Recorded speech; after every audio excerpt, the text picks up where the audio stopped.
Olá, obrigado a você que se liga no canal Teologia para a Vida. Nós vamos dar a sequência hoje aos estudos no livro do Apocalipse. Nesse vídeo nós vamos falar sobre o capítulo 20. O capítulo 20, ele inicia uma sessão que vai até o capítulo 22, versículo 5. Nessa última sessão do livro, João então descreve a sua última visão, quando ele então vê a derrota de Satanás, a vitória final do povo de Deus e o grande julgamento. Depois do grande julgamento, ele então vê e descreve a chamada Nova Jerusalém, o novo céu e a nova terra. E assim então ele encaminha para o final da sua revelação, dando exatamente o desfecho final, a vitória do povo de Deus, a derrota do mal e ao cumprimento da justiça e do juízo do nosso Senhor. Então vamos por partes aqui compreender um pouco deste capítulo 20. O capítulo 20 ele pode ser dividido em 4 partes. A primeira parte, que está no versículo 1 até o versículo 3, nos mostra Satanás sendo amarrado por um período de 1000 anos. Depois, a segunda parte, a segunda cena, do versículo 4 até o versículo 6, então nós temos os santos que perseveram na fé. A terceira cena é do versículo 7 até o versículo 10, que mostra a derrota e a morte de Satanás. E a última cena, versículo 11 até o versículo 15, quando nós temos então o dia do juízo de Deus. Vamos falar um pouquinho sobre cada uma dessas partes. A primeira parte, então, João mostra Satanás sendo amarrado por 1000 anos. Ele descreve no versículo 1 o anjo descendo do céu, tendo na mão a chave do abismo e uma grande corrente. Ele então segura Satanás, prende Satanás por 1000 anos, lança Satanás no abismo, fecha a porta do abismo e coloca um selo sobre ele. E o objetivo desta amarração é muito clara. É para que Satanás não mais engane as nações até que se complete o período dos 1000 anos. E João então nos diz que depois desse período de 1000 anos é necessário que Satanás seja solto por um pouco de tempo. E na sequência do texto ele vai mostrar aqui as razões pelas quais Satanás será solto por breve tempo. Um detalhe muito interessante aqui é que no capítulo 12, que nós já estudamos, João já havia de fato nos dito sobre a restrição dos poderes de Satanás. Ele nos disse que houve no céu uma grande guerra envolvendo Satanás e os seus anjos contra Miguel e os anjos do Senhor. Nessa batalha, Satanás foi derrotado, o seu exército foi derrotado, ele então foi expulso do céu e atirado para a terra. Capítulo 12, versículos 7 a 13. O fato de Satanás então ter sido atirado à terra está descrito aqui, para que ele enganasse por um tempo as nações. Por pouco tempo, aliás, o texto diz. E é interessante uma primeira constatação. O fato de Deus amarrar Satanás por meio do anjo significa o controle absoluto de Deus sobre todas as ações do diabo. Aqui é importante você observar que não há uma batalha cósmica acontecendo no mundo espiritual. Não se trata de o bem contra o mal, como pregam os maniqueístas. Não é uma batalha entre He-Man e esqueleto, entre um Tom e um Jerry. Não são duas coisas de mesmo poder, duas pessoas de mesma força, medindo suas forças e os seus poderes. Não. Deus é absolutamente soberano. Deus é onipotente. É o único Senhor. E ele controla as ações, inclusive, do próprio diabo. Isso então fica muito claro aqui na revelação que João recebe. Deus amarra Satanás, Deus prende Satanás. O pastor Charles Spurgeon disse certa vez que Satanás é como um cachorrinho que está amarrado por uma coleira segurada por Deus. E ele vai somente até onde Deus permite que ele vá. Claro que com isso nós não estamos diminuindo a astúcia e a força de Satanás, inclusive para enganar o povo de Deus. Nós sabemos que sozinhos, por nós mesmos, nós não vamos conseguir enfrentar Satanás. Ele é astuto e sim, tem muita força. Mas o que eu quero dizer é que ele não é um poder antagônico a Deus. Ele não é um poder maléfico capaz de desafiar, capaz de desestabilizar o governo, a majestade e a soberania do Senhor. Jamais. Deus é soberano e Deus controla as ações do inimigo. E Deus faz e permite com que Satanás tenha certo poder exatamente para que ele possa vir e exercer esta influência no mundo, para que assim, digamos, o povo de Deus seja purificado, para que o povo de Deus seja de fato testado, para que o povo de Deus possa ser devidamente separado dos ímpios. Então, esta é a primeira cena que nós temos aqui, Satanás amarrado por 1000 anos. É claro que no texto aparece essa expressão, que é expressão bastante polêmica, a ideia de 1000 anos. Nós sabemos, pelos estudos teológicos, que há pelo menos 4 possibilidades de interpretação da expressão 1000 anos, ou que nós conhecemos como milênio. E eu vou fazer aqui um brevíssimo resumo, não dá para fazer uma exposição num vídeo curto, mas um brevíssimo resumo sobre a ideia dos 1000 anos. Então nós temos primeiro a teoria pré-milenista histórica, ou chamada clássica, e essa teoria defende a ideia de que ao final da nossa era haverá uma grande tribulação e Cristo voltará. Então Cristo voltará, prenderá Satanás e os justos vão ressuscitar e gozar de 1000 anos de paz. Passados esses 1000 anos, Satanás então será solto novamente por um breve tempo, perseguirá terrivelmente a igreja e então haverá o julgamento final e o reinado final dos santos. A segunda teoria é a teoria pré-milenista dispensacionalista, que acredita que a igreja será arrebatada ao final do nosso século, da nossa época.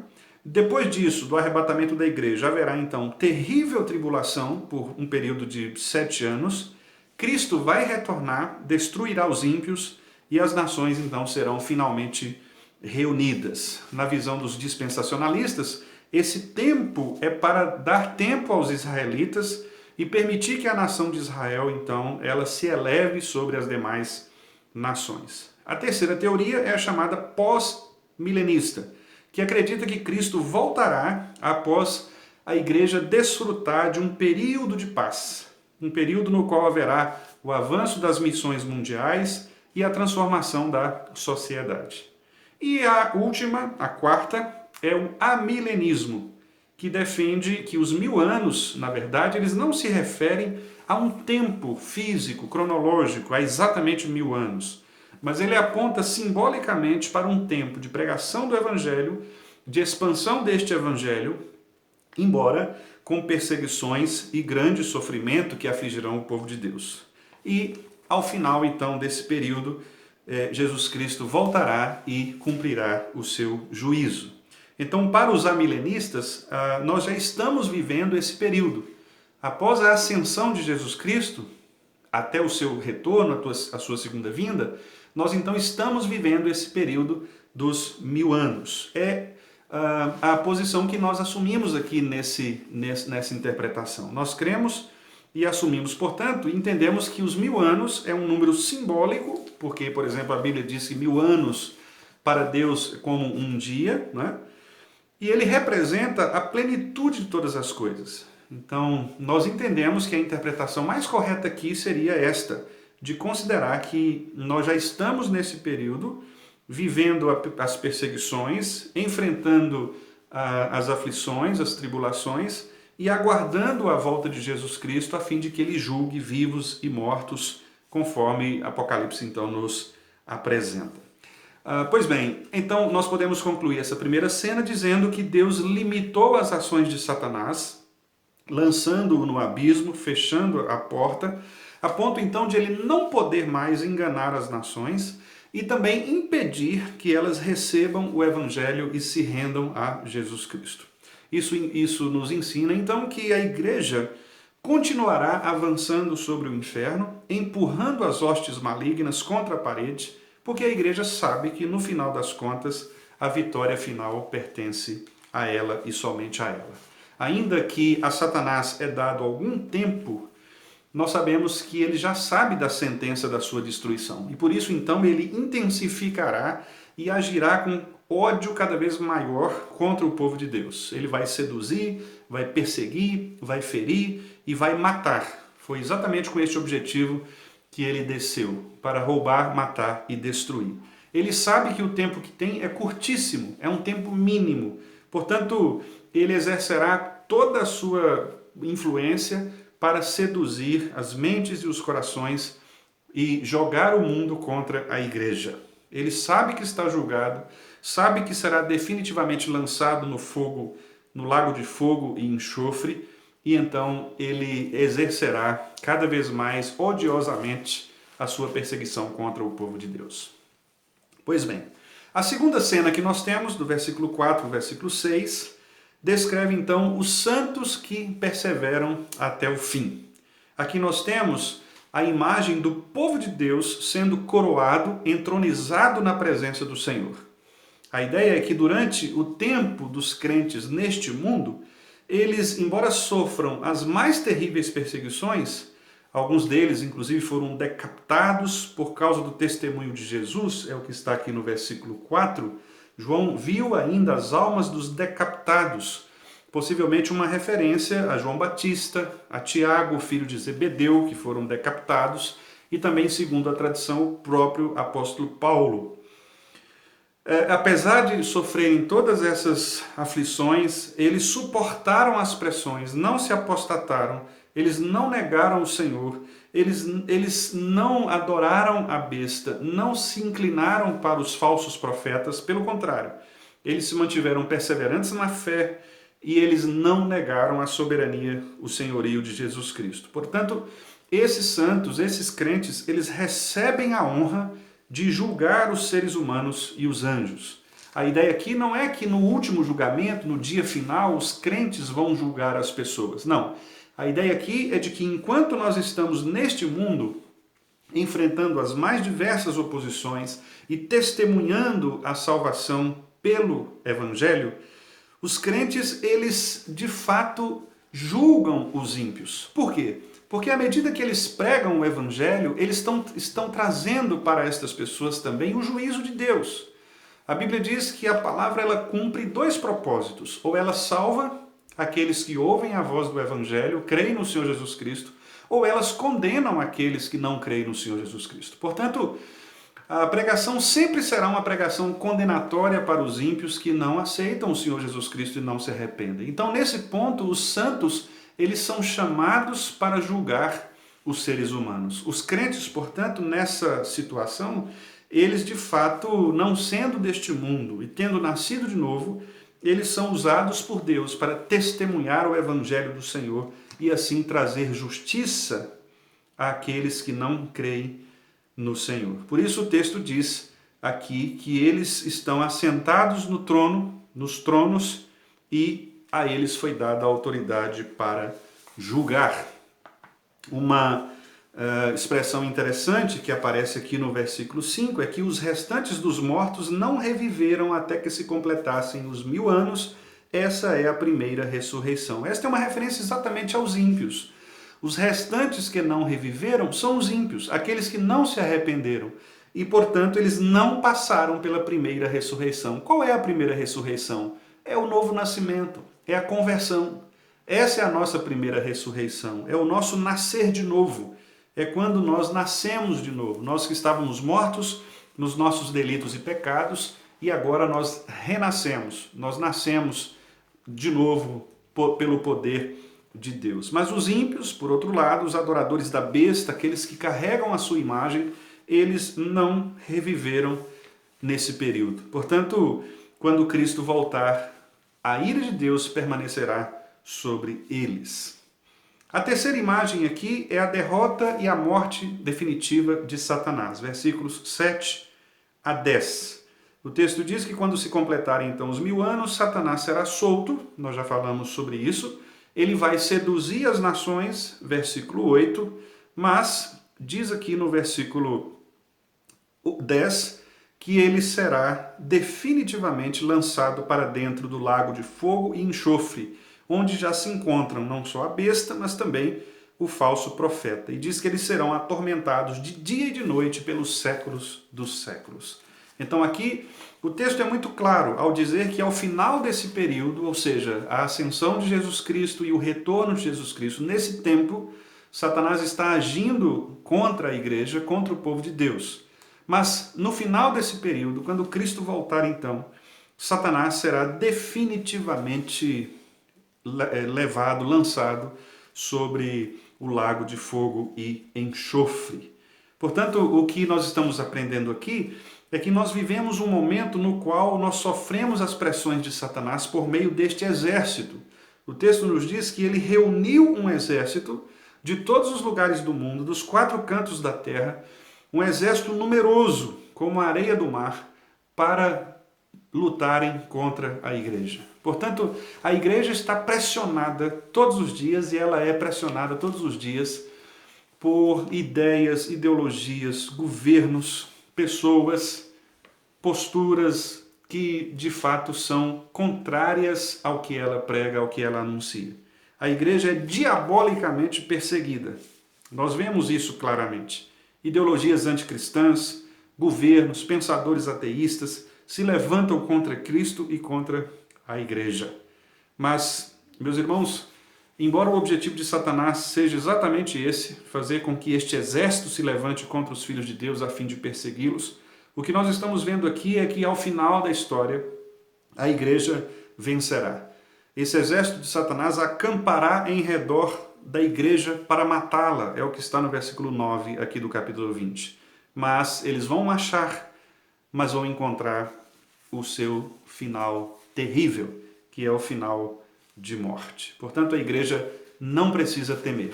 E é exatamente isso que está na última parte, na última cena, versículos 11 a 15, quando então João vê o final da história, o grande trono branco e aquele que está sentado no trono, a figura aqui do próprio Deus, de cuja presença fugiram a terra e o céu e não se achou lugar para eles. Deus então agora aparece para julgar e a própria natureza, simbolizada aqui por terra e céu, por medo, por pavor da imensidão, da grandeza de Deus, então eles se afastam de Deus. Aqui é uma referência exatamente aos últimos dias. A Bíblia diz que no dia do julgamento toda a natureza será renovada.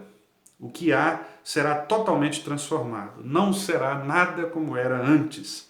Paulo diz lá em Romanos capítulo 8, Romanos 8, 21, que Deus libertará da escravidão do pecado também a natureza. O mar, símbolo de pavor e imensidão, diz o texto, devolverá os mortos a Deus. A própria morte e o próprio inferno devolverão os mortos a Deus e todos estarão diante do tribunal. Todos passarão pelo grande e decisivo julgamento e serão julgados um por um, segundo as suas obras. A Bíblia nos mostra que os livros então serão abertos, os livros onde estão escritas as nossas obras. Os livros serão abertos, os mortos serão julgados de acordo com aquilo que estiver nestes livros. Mas há um livro chamado Livro da Vida. Ali estarão os nomes de todos aqueles que não adoraram a besta, daqueles que não deram ouvidos ao falso profeta e daqueles que não se curvaram às insinuações de Satanás. Esses, então, que foram lavados pelo sangue do Cordeiro, estes que receberam a salvação vinda do Senhor, que confiaram não nos seus méritos, não em suas obras, mas na obra de Jesus Cristo, nos méritos de Jesus Cristo, e cujos nomes estão escritos, portanto, no livro da vida, estes passarão pelo juízo incólumes e serão levados à presença do Pai. Aqueles, ao contrário, que confiaram nas suas próprias obras, que colocaram seus méritos acima do mérito de Jesus Cristo e que não estejam seus nomes escritos no livro da vida, estes serão juntamente com o diabo e os seus seguidores lançados ali também no lago de fogo e enxofre. A morte e o inferno também serão lançados, por isso não haverá mais morte e não haverá também a possibilidade de mudança de situação. Aqueles que tiverem sido condenados ao inferno permanecerão eternamente no inferno e aqueles que estiverem no céu permanecerão também definitivamente no céu. Pois bem, eu quero fazer aqui algumas implicações. A primeira é, os cristãos vivem no tempo de perseguições, no qual Satanás está com o seu exército sitiando a igreja para oprimi-la. Deus é quem preserva e protege o seu povo dos ataques de Satanás e de seu exército. Deus julgará definitivamente Satanás no grande dia do julgamento e encerrará de uma vez por todas as suas ações maléficas contra a igreja. Então, nós sabemos que os santos que são decapitados nesse mundo, perseguidos por causa do Evangelho, assistirão no último dia e verão o poder de Deus dizimando os seus inimigos. Sabemos que Deus não deixará impune aquele que tiver adorado a besta, ouvido ao falso profeta e servido a Satanás. Eles também serão lançados no lago de fogo. E por último, precisamos ter cada vez mais certeza se estamos do lado de Cristo. Aqueles que estão com Cristo não passarão pela morte, mas terão a vida eterna. Muito obrigado e que Deus te abençoe.